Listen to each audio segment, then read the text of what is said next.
So, what is up guys? Kumusta kayo? So, na-miss ko kayong lahat. So, ito pala yung breeder natin na si Brando. Ayan. Ayan. So, ito na yung binibreed natin sa season natin ngayon. So, marami na pala tayong sirama. Benta lang natin.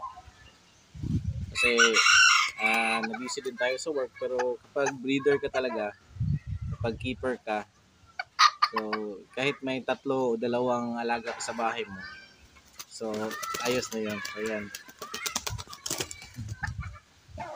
So, may badge si Brando. So, ayan si Brando. So, may 2 hen tayo na naglilimlim. Yun yung binibreed natin sa ngayon na season. So, tara, tingnan natin sa breeder cage natin. Ayan.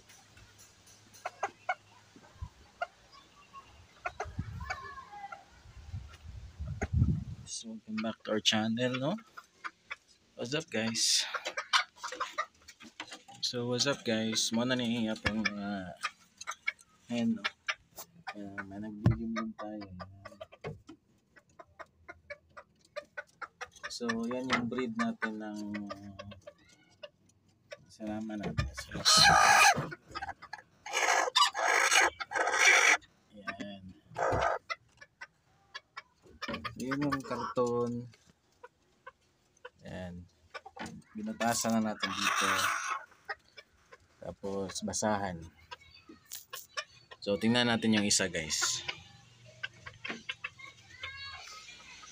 So, ito yung isa.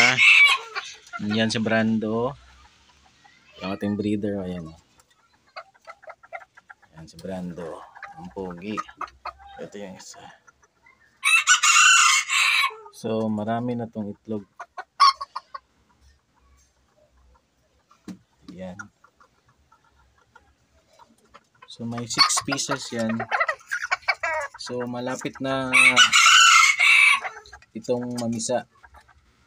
So, i-update ko kayo sa mga sisiyo nito. Yan. So, ito yung tatay. Yung breed natin. Update ko kayo kapag namisa na yan, guys.